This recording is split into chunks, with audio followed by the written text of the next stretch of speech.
welcome to the Daily Horror Habit Podcast. I'm your host, Jay Krieger, bringing you daily reviews of currently streaming horror movies for your twisted pleasure. Be aware that these reviews may include mild spoilers. And as always, I hope you enjoy. This week, a California couple learns the hard way that the heat ain't the only killer in Texas, in part 3 of my Texas Chainsaw Massacre series review with Leatherface, the Texas Chainsaw Massacre 3. Last week, I was pretty down on Hooper's sequel to his sun-scorched masterpiece.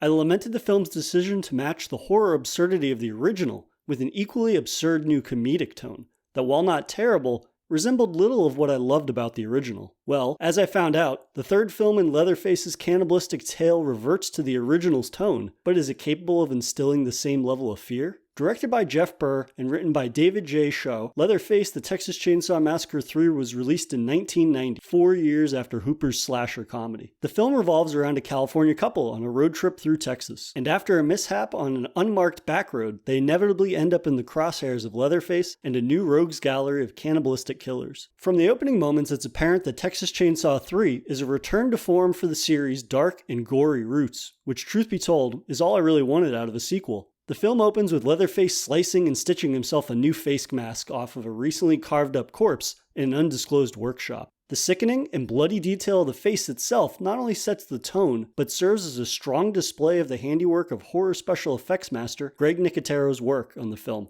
which helps drive the movie's nasty and more serious tone home. We don't know exactly how long the film picks up after Texas Chainsaw 2, but we know it occurs within the same Chainsaw cinematic universe, as it were. We know this from a brief cameo by Caroline Williams by reprising her role as Stretch from Texas Chainsaw 2, who was upgraded from her DJ booth to becoming a field reporter, reporting on a mass grave being exhumed along a Texas highway. The mass grave is home to between 60 to 70 bodies, all in various stages of decomposition, and while there are no suspects, we, the audience, know the Sawyer's handiwork when we see it. This scene in particular not only does a good job of capturing the absurd horror of the Sawyer clan's depravity, but also, Burr throws in a nice homage to the opening of the original film by replicating the bulb flashing effect and sound when the coroners photograph the bodies.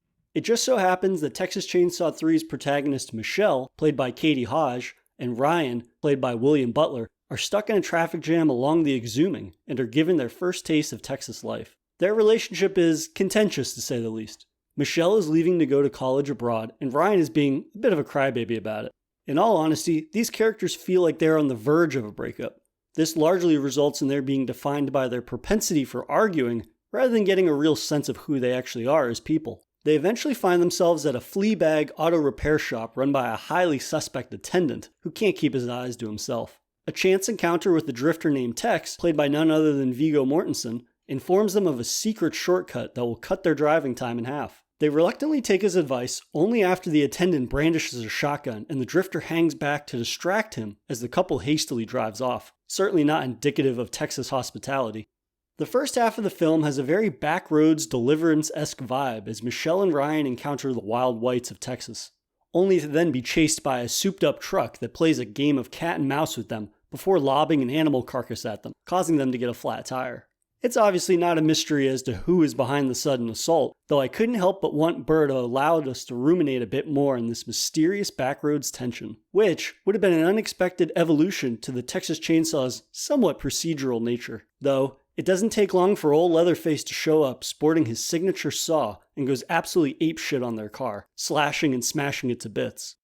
One thing to note that I appreciate about Leatherface's look is not only his more refined mask, but also his leg brace.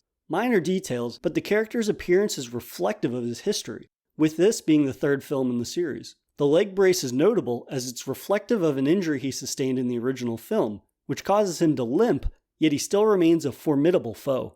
Again, a minor detail, but it does away with a frequent fault I have with slasher villains whose wardrobe never alters despite the wear and tear they've endured over the course of countless sequels. While Michelle and Ryan survive their initial encounter with Leatherface, they end up crashing their car and rolling down a massive hill. At this point, I should mention that the film is left behind its sun-scorched Texas plains for a heavily wooded forest blanketed by nightfall. This darkness is a change, as Texas Chainsaw differs from most slashers as it mostly occurs during the day, but so long as it leaned into its darker tone, I was still optimistic about this change. Though this turned out to be a double-edged saw, as this darkness does make the cat and mouse game Leatherface plays with the couple more tense, but the darkness is just so damn dark. I hate to use a critique that I absolutely hate to hear be used countless times, but I think it's a matter of the digital transfer of the original negatives of this film, along with improper light coverage, that results in little detail of the woods popping off of the overly dark shoot. It's a shame, because this new nighttime facet could have been far more effective than it was.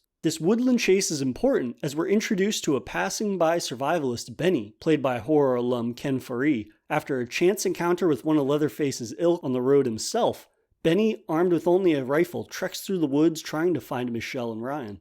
There's also a slight storytelling facet that I wish they had explored more. There's a recurring character who is one of Leatherface's victims who escaped that shows up and taunts Leatherface, distracting him from Benny and the others. It would have been nice to learn more about her, or have her serve a more pivotal role in the narrative than simply another piece of meat for Leatherface to hack through, which he does in grisly fashion, of skewering her to a tree with his saw.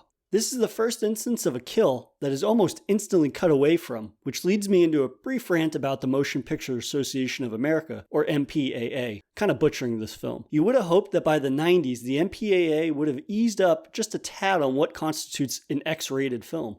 But alas, Texas Chainsaw 3 would be yet another victim of editing tomfoolery. The film originally received an X rating and had to be submitted 11 times to get it down to an R rating, as more and more content had to be cut. The brief lingering camera shots of kills are gruesome and gory, but they're so brief it feels like they were deliberately edited, which they obviously were. That MPAA intrusiveness is so apparent that it reminded me of their butchering of Friday the 13th Part 7, The New Blood, which they famously gutted of its bloody kills. Now, there is an unrated version of Texas Chainsaw 3, but I wasn't able to obtain a copy of that in time for my review. The ratings board wasn't the only contentious relationship that director Jeff Burr encountered during the course of the film. Burr claims that the studio micromanaged him so much that a strife ensued that resulted in him being fired for not being able to keep up with their high demands. Though, after only 2 days of being fired, they had to rehire him as they couldn't find another director willing to step in. Both sides made compromises, and they managed to finish the project. This strife is a shame, given that not only Greg Nicotero's talent being somewhat squandered by it, but also Kane Hodder, aka Jason Voorhees himself, was the film's stunt coordinator. And while there are a few squeamish moments, these talents are largely wasted. Despite the overzealous MPAA and studio, we still get a few memorable kills, as just before making it out of the woods, Ryan gets stuck in a bear trap and is sawed to death by Leatherface, while Michelle runs to a nearby house belonging to, you guessed it, the Sawyers. And this is where the film becomes somewhat more interesting, as up until now it's been a very drawn out and dark and mostly predictable sequel. We learn that, surprise surprise, Tex set them up, causing them to crash and is actually part of the Sawyer family. We also meet Tex's brother Tinker and Mama Sawyer, Grandpa Sawyer, who also makes a return, though he's looking noticeably more dead. And we even meet Leatherface's daughter? Speaking to the darker tone of the movie, it's heavily implied that Leatherface has forced himself onto previous Sawyer victims, thus his daughter is born into their demented way of life. Michelle is given this introduction after being bound and gagged in a chair in the Sawyer's kitchen, but not before Tex nails her hands to the chair, coolly asking, "How you like Texas?" This is easily the best scene of the film, as it forces the viewer to bask in the seedy and demented world of the Sawyers, a repugnant cast of characters who evoke the cannibalistic morals of Hooper's previous films. As far as performances go, Viggo Mortensen is by far the most impressive as the short-tempered, pretty boy cannibal brother of Leatherface. His ability to put on a facade as the lonely drifter, only to reveal his devilish butcher ways, comes frighteningly natural to him. This scene also introduces Leatherface's newest toy, that being a massive gold-encrusted chainsaw that says, "The saw is family" across its monstrous blade. This saw was also shown in the trailer in a scene that was not part of the actual film, and unfortunately, this film mostly taking place at night stops it from being shown off in all its absurdist glory. There's a pretty steep drop-off after this point, with not only underwhelming deaths, but a lack of logic in its conclusion.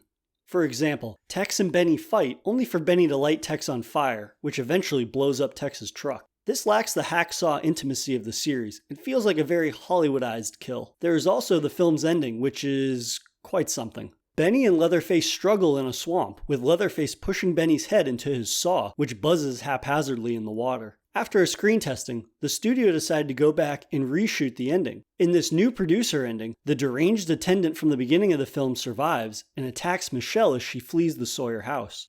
Also, in this new ending, Benny somehow survives and helps her to escape, The film ending with Leatherface slowly walking into frame, brandishing his saw as he watches Michelle and Benny speed off into the sunset together. And the worst part about it? Burr didn't find out about the reshoots until he was watching the film in the theater. He described seeing his film tweaked without his approval as depressing, which I can definitely understand. As a fan, it's depressing to hear of any instance of a creator having their film messed with by a studio, let alone a film that's part of a franchise that I adore. This decision was clearly based off of a general test audience notes, which would largely differ from hardcore genre fans. It's a shame for both the director and fans and the cast and crew alike, and in the end, I think it's pretty telling the overall quality of this sequel. But now it's time for some half-assed research. Actor William Butler, who played Ryan, has a habit of being slain by slasher icons, as he was previously killed by Freddy Krueger in the Freddy's Nightmare TV series, and fell prey to Jason Voorhees in Friday the 13th Part 7, The New Blood. He's just missing a Michael Myers kill in that list of notable icons. Leatherface's new gold-encrusted chainsaw had a 3-foot blade and weighed a whopping 80 pounds, which just makes the stunt work that Leatherface did in the film that much more impressive. The film was prepped without a director, and Peter Jackson, of all people, was initially tapped to direct, which would be a very interesting choice. I would love to kind of see if he would have stuck with Hooper's kind of comedic elements in the film, or if he would have gone just as dark as the film was intended to go. Apparently, when Viggo Mortensen came into audition, he messed up the rehearsal so bad that they decided to recast him, but then they brought him back after the person that had replaced Viggo Mortensen just did an atrocious job, apparently. And finally, Texas Chainsaw Massacre 3 was filmed in California because it's cheaper than being filmed in Texas. And they actually filmed it near a theme park. And so in certain scenes when there isn't supposed to be any screaming, apparently you can hear guests screaming briefly in the background. All in all, Leatherface, The Texas Chainsaw Massacre 3, while a messy and predictable sequel, is more in line with the gory and dark roots of the original. While the kills are heavily edited, they do a good enough job of re-establishing Leatherface and his ever-expanding fucked up family as being the despicable embodiment of backwoods horror. I hope that the following film, The Texas Chainsaw Massacre: The Next Generation, will continue with the series' rebound horror tone, but won't be nearly as messed with by the MPAA or studio producers. And that'll do it for another episode of Daily Horror Habit. I'll see you guys tomorrow for another Daily Horror movie review. If you enjoyed this episode, please subscribe to Daily Horror Habit on your preferred streaming service and follow @Daily Horror Habit on Instagram and @Daily Horror Pod on Twitter.